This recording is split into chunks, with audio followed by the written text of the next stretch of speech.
Have you ever felt like you're more than just your job title? Well, today we're digging into the work of historian Peter Burke to rediscover a kind of forgotten hero, the polymath.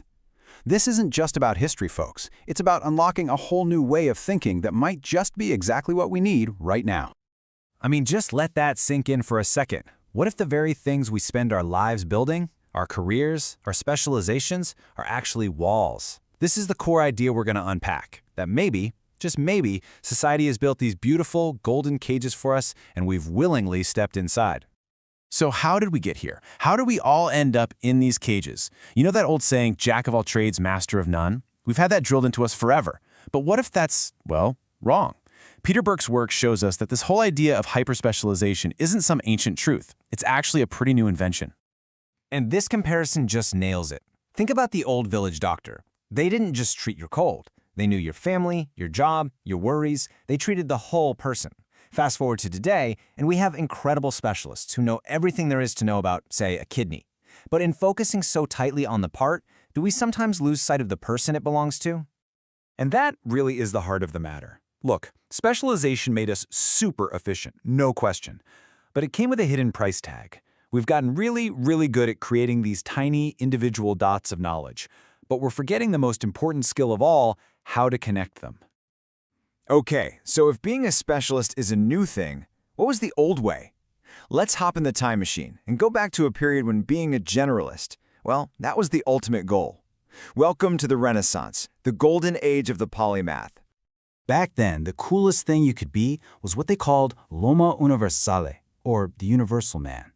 This was someone who was hungry for all knowledge. They didn't see walls between art and science or between philosophy and religion.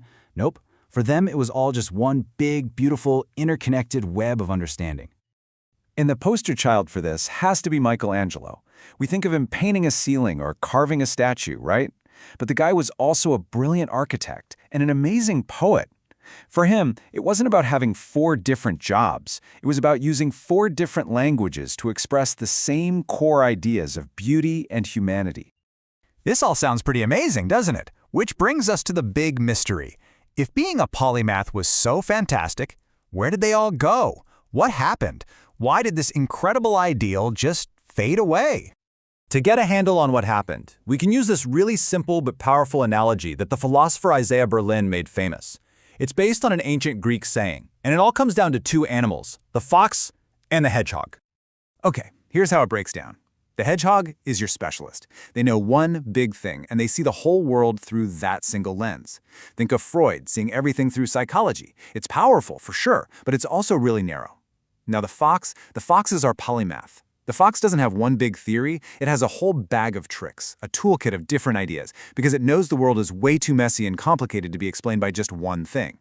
And what happened is, society started to prefer the hedgehog over the fox. Burke points to 3 main culprits.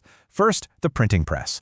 Ironically, there was suddenly so much information that it became impossible for one person to know it all. Second, universities started building walls, dividing knowledge into separate departments and rewarding people who stayed in their lane. And third, the Industrial Revolution needed efficient cogs for its machines, not creative, well-rounded thinkers. Suddenly, that great river of knowledge was diverted into thousands of tiny, disconnected drains. But, and this is the really exciting part, the story doesn't end there. Burke argues that the very things that caused the polymath to disappear are now, amazingly, bringing it back. We might just be on the verge of a new renaissance.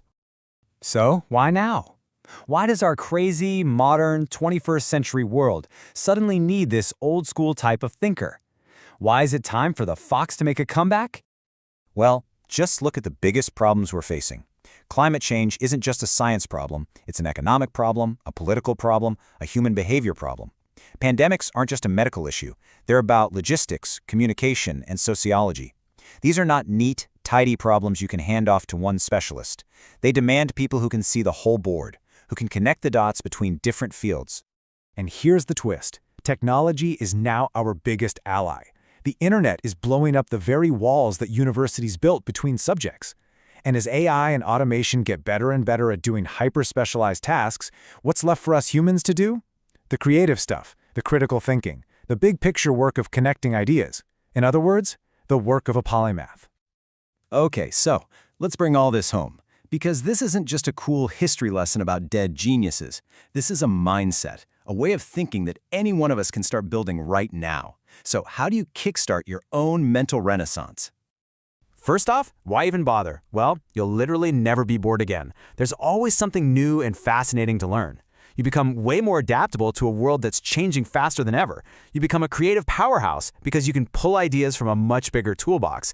And honestly, you just live a richer, more interesting life by using all of your brain, not just one little corner of it. And you might be thinking, sure, that's easy for Leonardo da Vinci, but his secret formula was actually surprisingly simple. He never lost the wild curiosity of a child, always asking why. How does that work? And he had the guts to believe that everything was connected to everything else, that the flight of a bird could teach him something about human anatomy. That simple formula, relentless curiosity and the search for connections, is inside all of us. We've talked about the golden cage specialization has built around our minds. We've talked about how curiosity is the key. So the only question left to ask is, when are you going to open the door?